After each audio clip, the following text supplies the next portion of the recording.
லூக்கா அதிகாரம் 17. பின்பு அவர் தம்முடைய சீஷர்களை நோக்கி, இடறல்கள் வராமல் போவது கூடாத காரியம். ஆகிலும் அவைகள் எவனால் வருகிறதோ அவனுக்கு ஐயோ.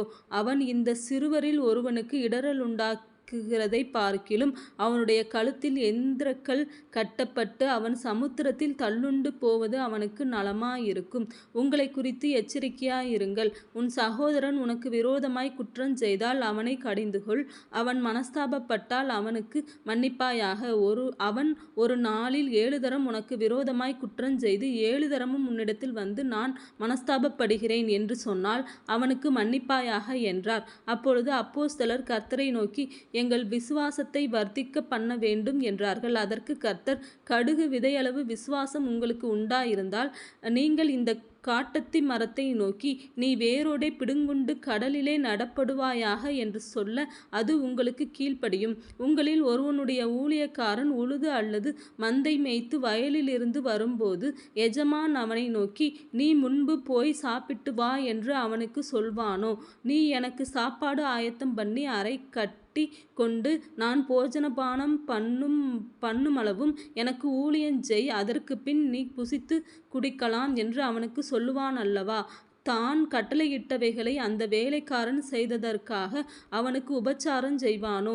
அப்படி செய்ய மாட்டானே. அப்படியே நீங்களும் உங்களுக்கு கட்டளையிடப்பட்ட யாவற்றையும் செய்த பின்பு, நாங்கள் அப்பிரயோஜனமான ஊழியக்காரர், செய்ய வேண்டிய கடமையை மாத்திரம் செய்தோம் என்று சொல்லுங்கள் என்றார். பின்பு அவர் எருசலேமுக்கு பிரயாணம் பண்ணுகையில் அவர் சமாரியா கலிலேயா என்னும் நாடுகளின் வழியாக நடந்து போனார்.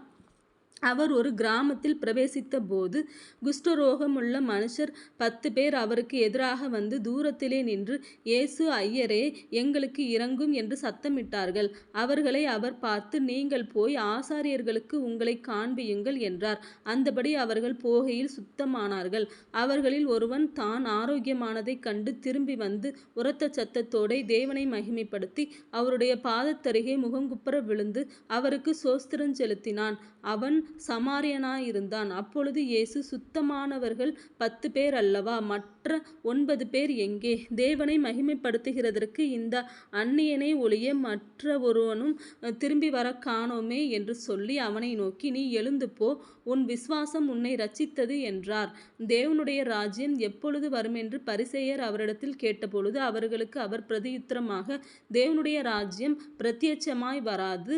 இதோ இங்கே என்றும் அதோ அங்கே என்றும் சொல்லப்படுகிறதற்கும் ஏதுவிராது. இதோ தேவனுடைய ராஜ்யம் உங்களுக்குள் இருக்கிறதே என்றார். பின்பு அவர் சீஷர்களை நோக்கி, மனுஷகுமாரனுடைய நாட்களிலொன்றை காண வேண்டுமென்று நீங்கள் ஆசைப்படும் காலம் வரும். ஆனாலும் அதை காண மாட்டீர்கள். இதோ இங்கே என்றும் அதோ அங்கே என்றும் சிலர் உங்களிடத்தில் சொல்லுவார்கள். நீங்களோ போகாமலும் பின்தொடராமலும் இருங்கள். மின்னல் வானத்தின் ஒரு திசையில் தோன்றி மறு திசை வரைக்கும் பிரகாசிக்கிறது போல மனுஷகுமாரனும் தம்முடைய நாளிலே தோன்றுவார்.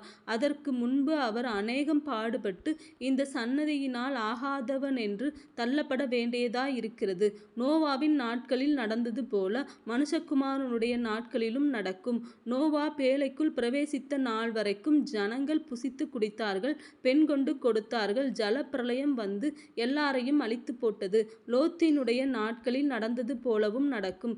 ஜனங்கள் புசித்தார்கள், குடித்தார்கள், கொண்டார்கள், விற்றார்கள், நட்டார்கள், கட்டினார்கள். லோத்து சோதோமை விட்டு புறப்பட்ட நாளிலே வானத்திலிருந்து அக்கினியும் கந்தகமும் வருஷித்து எல்லாரையும் அழித்து போட்டது. மனுஷகுமாரன் வெளிப்படும் நாளிலும் அப்படியே நடக்கும்.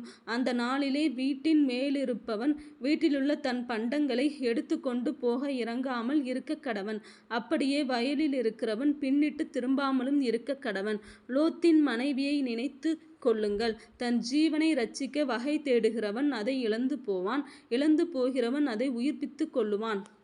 அந்த ராத்திரியில் ஒரே படுக்கையில் படுத்திருக்கிற 2 பேரில் ஒருவன் ஏற்றுக்கொள்ளப்படுவான், மற்றவன் கைவிடப்படுவான். திரிகை திரிக்கிற 2 ஸ்திரீகளில் ஒருத்தி ஏற்றுக்கொள்ளப்படுவாள், மற்றவள் கைவிடப்படுவாள். வயலில் இருக்கிற 2 பேரில் ஒருவன் ஏற்றுக்கொள்ளப்படுவான், மற்றவன் கைவிடப்படுவான் என்று உங்களுக்கு சொல்கிறேன் என்றார்.